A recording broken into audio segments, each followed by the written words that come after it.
Assalamualaikum warahmatullahi wabarakatuh. Innal hamdalillah ahmadu wa nasta'inuhu wa nastaghfiruhu wa na'udzubillahi min sururi anfusina wa min sayyiati a'malina may yahdihillahu fala mudhillalah wa may yudlil fala hadiyalah. Asyhadu an la ilaha illallah wahdahu la syarikalah wa asyhadu anna Muhammadan abduhu wa rasuluh. Ya ayuhan nasu usikum wa iyaya bittaqwal faqat fasal mutakun. Segala puji hanya milik Allah. Kami memujinya. Kami memohon pertolongan dan ampunannya. Kami berlindung kepada Allah akan kejahatan diri kami dan keburukan amal perbuatan kami. Mayyahdihillah fala mudhillalah wa may yudlil fala hadiyalah.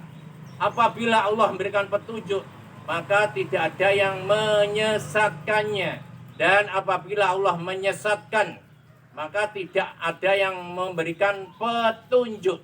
Saya bersumpah tidak ada ilah yang wajib saya sembah selain Allah Subhanahu wa taala, dan tidak ada sekutu baginya.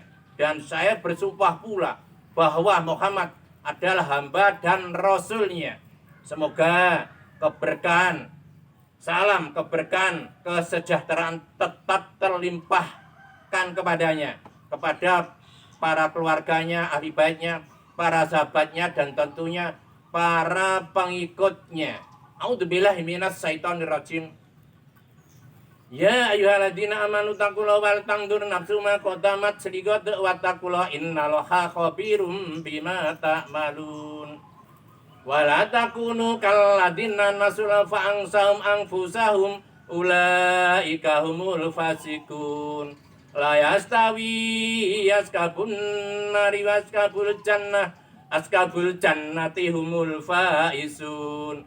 Lau angsalna hadal qur'ana ngala jabalil raita qasi'am mutasadi'am min qasatillah wa tilkal amsalu nadribu alin nasi la'alahum yatafakkarun. Quran surat ke-59 Al-Hasr ayat 18 sampai 21, yang artinya kurang lebih, hai orang-orang yang beriman, bertakwalah kepada Allah dan hendaklah setiap diri selalu melakukan kebaikan dan ingat akan hari esok, artinya untuk akhirat, dan bertakwalah, sesungguhnya aku Allah meneliti apa yang kamu kerjakan.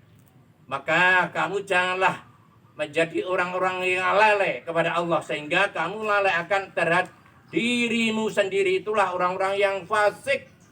Apakah sama orang yang menghuni di neraka dan di surga? Tentu berbagilah orang-orang yang di surga. Lau angsalna hadar qur'ana ngala jabalila raita qasi'am mutasadi'am min qasatillah wa tilkal amsalu nadribu halin nasi la'alahum yatafakkarun. Seandainya Al-Quran ini aku Allah turunkan kepada sebuah gunung, kau lihat, maka gunung itu akan hancur berkeping-keping karena takutnya kepada Allah. Itulah gambaran orang-orang yang pandai berpikir. Saudara saya, hampir setiap hari Allah Subhanahu wa taala menghadirkan fenomena kematian kepada kita. Akan tetapi sayang, kita belum sadar begitu akan pelajaran dari Allah itu untuk mengingat bahwa suatu saat kita juga akan mati. Saudara saya, semua manusia yang di bumi, baik raja, baik pejabat, baik orang kaya, orang miskin, pasti akan mati. Begitu pula para nabi dan rasul juga mati. Bukankah Allah berfirman di dalam Quran surat ke-10 Yunus ayat 49, A'udzubillahi minasyaitonir rajim. Likulli umatin ajal, idza jaa ajalum fala yastakhiruna sa'ata wala yastaqdimun. Semua manusia pasti punya ajal, maka kalau sudah waktunya, mereka tidak bisa memajukan dan mengundurkannya. Saudara saya, tidak hanya itu, lebih luas lagi, langit, bumi, bintang juga akan mati. Namun kematiannya kita tidak pernah tahu dan menjangkauannya hanya milik Allah. Allah berfirman di dalam Quran surat ke-81 At-Takwir ayat 1 sampai 4. A'udzubillahi minasyaitonirrajim. Bismillahirrahmanirrahim. Idza samsu kuwirat wa idan nujumu kadarat wa idal jibalu suirat wa idal isaru utilat, yang artinya kau lihat matahari akan digulung, bintang-bintang berjatuhan mungkik, hancur gunung-gunung, dan unta yang bunting akan meninggalkannya. Saudara saya, di dalam Al-Quran ahli tafsir menafsirkan sebanyak 6.666. Ada yang 9, walau alam biswab. Dari sekian ayat saudara saya, sebanyak 300 ayat, ya 300 ayat kurang lebih, Allah menghadirkan kematian kepada kita. Itulah bentuk kasih sayangnya Allah, agar kita selalu ingat mati. Belum hadis-hadis yang suka, Masya Allah, Allah Akbar. Dari kenyataan di atas saudara saya, maka sangat tidak beralasan apabila kita takut mati. Masalahnya, ditakuti maupun tidak, kematian pasti akan menjemput kita. Perasaan takut adalah anugerah Allah Subhanahu wa Ta'ala yang harus kita arahkan positif hingga bernilai positif. Artinya mengarahkan rasa takut, bukan berarti menghilangkan rasa takut. Apabila kita berusaha menghilangkannya, maka belum tentu bisa hilang.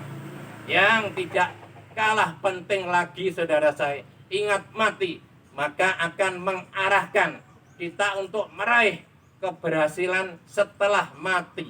Kita yakin hasil amal akan kita raih setelah kematian. Karenanya kita akan memanfaatkan semaksimal mungkin waktu yang ada ini untuk bekerja, beramal. Kapan lagi saudara saya kita beramal?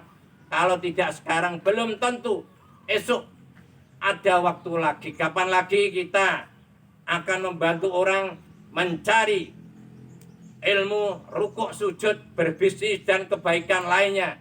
Kalau tidak dari sekarang mengingat mati, saudara saya, akan bernilai positif bila kita bisa merangkaikannya dengan kehidupan setelah mati. Karena itu hakikat kematian bagi insan mukmin bukanlah akhir dari kehidupan, akan tetapi awal kehidupan yang baru dan kesuksesan yang sebenarnya kala kita meraih kematian yang indah, husnul khotimah. Ya Rob, ya Rob, Allahumma khtim lana bisul khotimah walah tahtim lana bisul khotimah.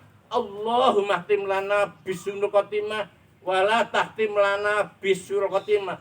Allahumma khtim lana bisul khotimah walah tahtim lana bisul khotimah. Ya Rob, berikan hambamu yang hina dina ini kematian yang indah, jauhkan kematian yang jelek. Demikian tentunya kekurangan, kebodohan, kesalahan. Itulah anak sadar, anak bukan Kiai Ustadz Mubalik. Wasari'u ila makfiratin mirabiku wa jannatin arduha samawatu wal ar'u idat alimutakin. Belajar tobat. Aqulu hadza. Wassalamualaikum warahmatullahi wabarakatuh.